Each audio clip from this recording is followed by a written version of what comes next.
What's good?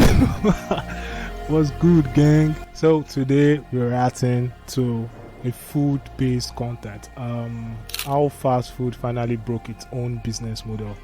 Let's check it out and hear what established context has to say.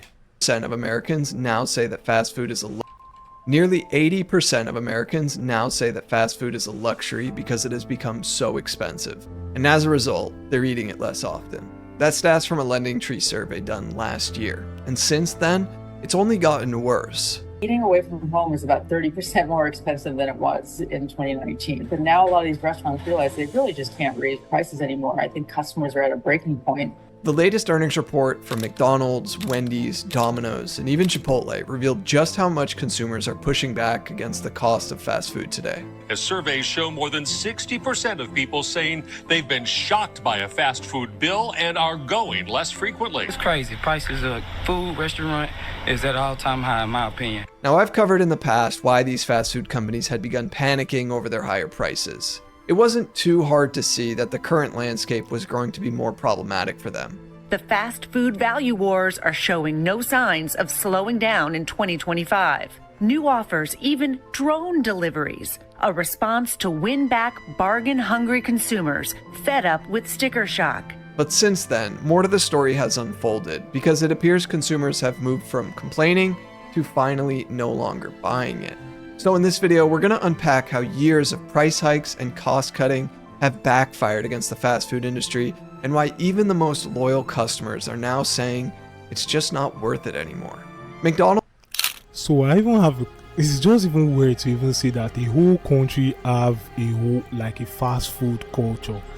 It's super, it's super sick to see because where I'm from, I think people don't even actually patronize fast food. It's just now with the recent younger generation, Gen Zs and whatnot, that actually go to patronize this fast food because of their aesthetics, go to restaurants, find dinings, for taking these dump pictures. If you must have seen it on Twitter at some point. But a whole ass country having a fast food culture is actually sick to see, man.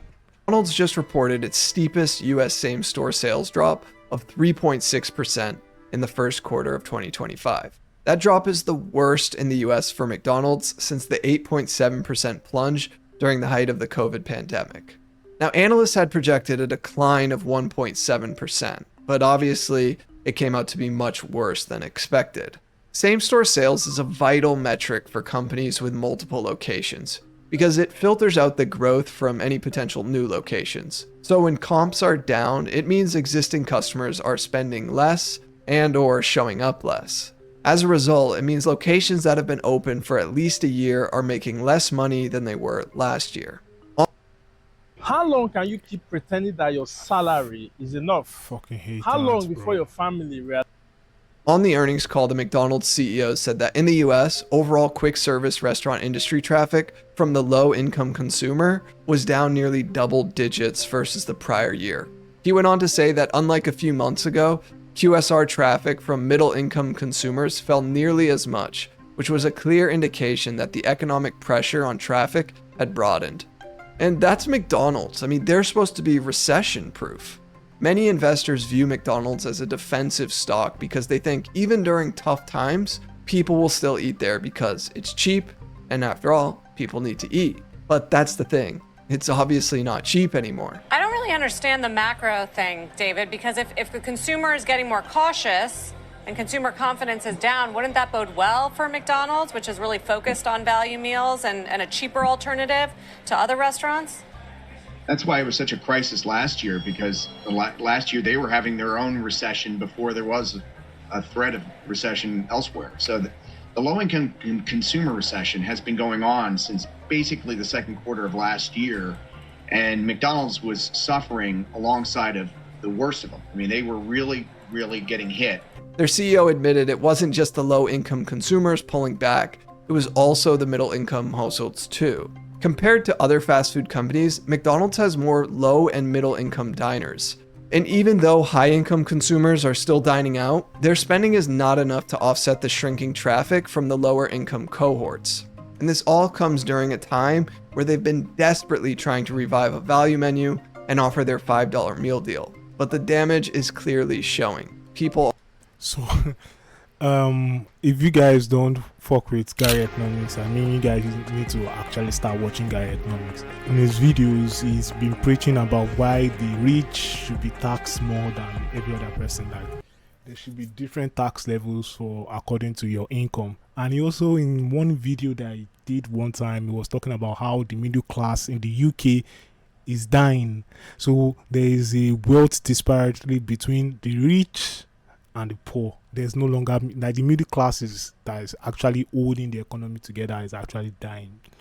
It's crazy to see that it's also being evident in this scenario. Aren't loving it.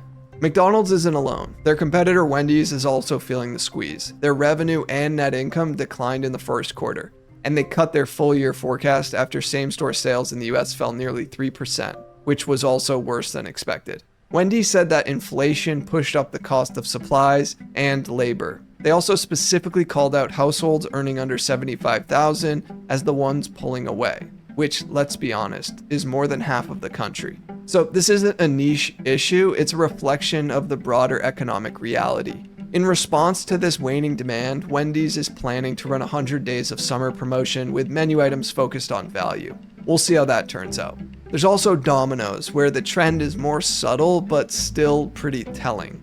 They posted a decline in same-store sales as well. Traffic to their restaurants slowed in February and March as consumer sentiment weakened, mainly due to Trump's erratic trade policy.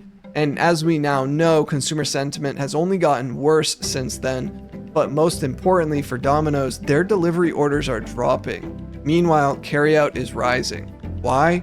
Well, because customers are doing the math. Delivery fees, tips, higher prices, it all adds up. People still want pizza, but they're not willing to pay the extra cost for convenience, and that's new. Their CFO said that their delivery business continues to be compacted by macro pressures that are impacting the low-income consumer. But interestingly, their CEO said that he doesn't think that the lower-income consumer is leaving Domino's. He thinks that they're just eating at home instead, which we'll talk about a little later on. Now, even Chipotle is feeling the shift too, which I know isn't seen as traditional fast food, at least not the same way McDonald's or Wendy's may be, but Chipotle has historically held up much better than some of these more traditional fast food places over the years. And I think this is just because the quality of the food is better and you can get your food faster than somewhere like McDonald's or Burger King. Now, Chipotle's same-store sales declined for the first time since 2020. Foot traffic was down across the board, and their executives said it plainly. The slowdown is happening in every demographic and in every region. Now, Chipotle is mostly a US-based company, and they are finally seeing consumers pull back. Their sales declined, but this was partially offset due to the higher check sizes, which, if you're unaware, Chipotle has raised prices about 6 different times since 2021. And they mentioned during the call that they would need to raise prices again if these current tariffs stay in effect. We have pricing power at Chipotle that I believe is unparalleled. And we view that pricing power as an asset. And we can choose to spend that asset when we want to. Now, I want to be clear, this is not just about price. It's also about how the entire experience has changed. And while I agree price is the predominant factor here, we also have to talk about how much worse the experience has gotten too. I'll be honest, I've tried using some of these apps to see if they're actually better than just walking in or using the drive-thru. These days, many of the value deals are locked behind using these companies' apps. I've probably tried using McDonald's app like 5 times over the past year or so, and every single time it's taken longer to get the food than if I were to just walk in or use the drive-thru. And I'm really not exaggerating this here. When you use their mobile app, you can choose 3 different ways to get your food. You can park and walk in, you can park and they'll bring it out to you, or you can just use the drive-thru and tell them your order number. It doesn't matter which one I pick. Every time it's been like 5 to 20 minutes to get the food. And this isn't during some insanely busy time at the restaurant, and it's also supposed to be fast food with notice of the order ahead of time. Now, for McDonald's, it doesn't really matter how far ahead you order your food because McDonald's will track your GPS and will only start making your food when you're within a mile or 2 of the store. You can override this feature and essentially tell McDonald's you're closer to the store so that they'll hopefully begin making it, or at least that's what's implied, but even that hasn't made a difference. And I know this is completely anecdotal, and you can certainly find similar complaints online. But as of now, there doesn't appear to be any official survey data or large-scale studies that could back up this kind of experience.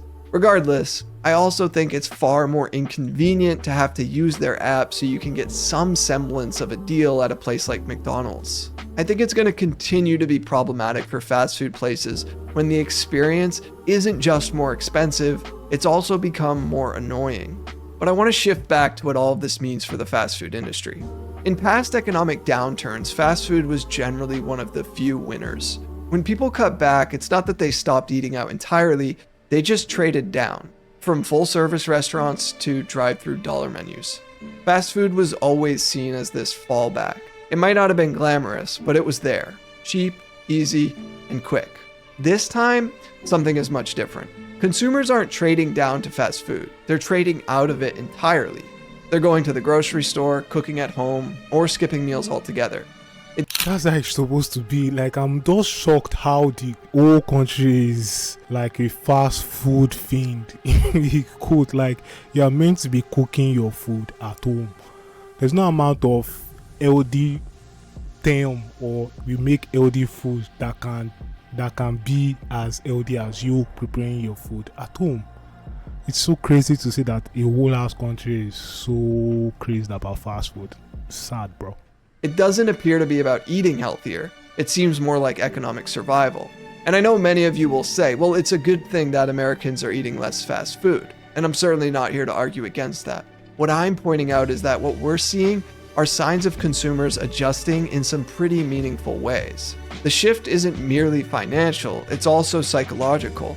When fast food slowly becomes a luxury at a time when consumers are broadly worried about a recession, along with price increases across the board, I believe it signals a complete shift in late-stage capitalism. And that shift speaks volumes. When even fast food feels like a splurge, you know something deeper is going on.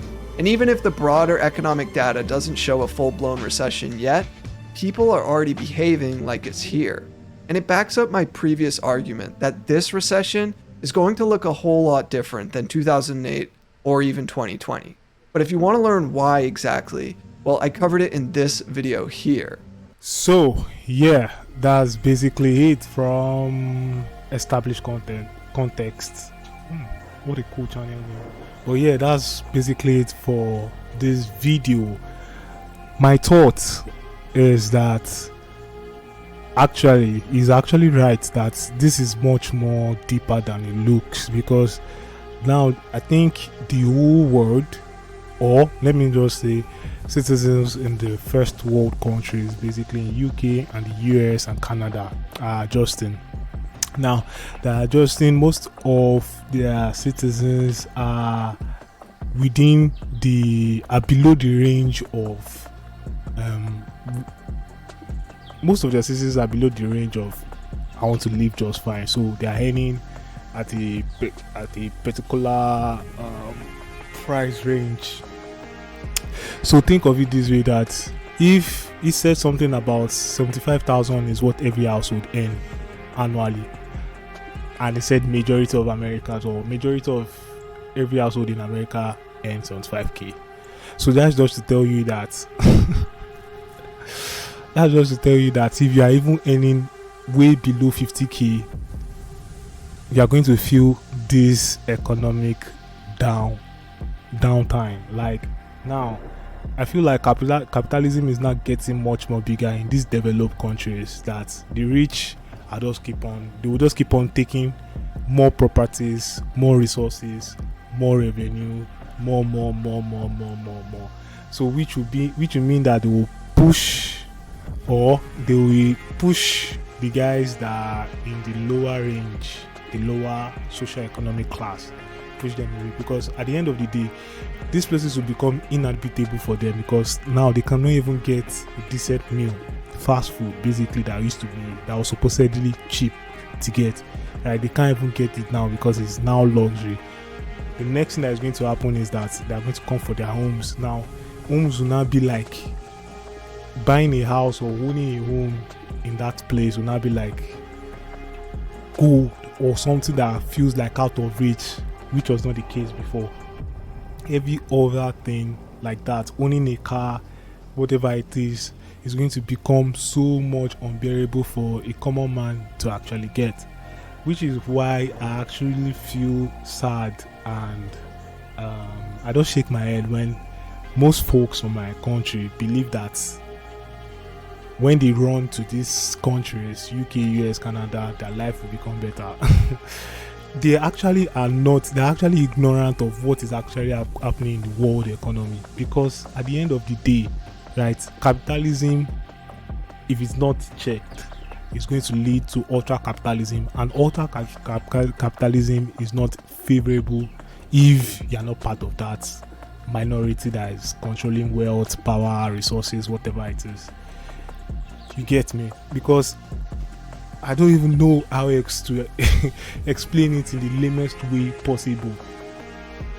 There's a shift happening, and there's something Gary used to say that now is actually much more easier, that you cannot even make money based on view again. Like, they cannot be, oh, okay, I come from a poor background, but once I work this, when I work hard, I do this, like in the next 15 years I should actually, if I keep my head at what I'm doing, in the next 15 years I should actually be at that level that I want to be. Gary Economics just explained, and he said it harshly and rashly, that it's not going to be possible in the next 5 years. He even went as far as saying it's not even going to be possible any longer. And it is true, because ultra capitalism will always want more. They would always want more. They will always want more resources, more land, more wealth.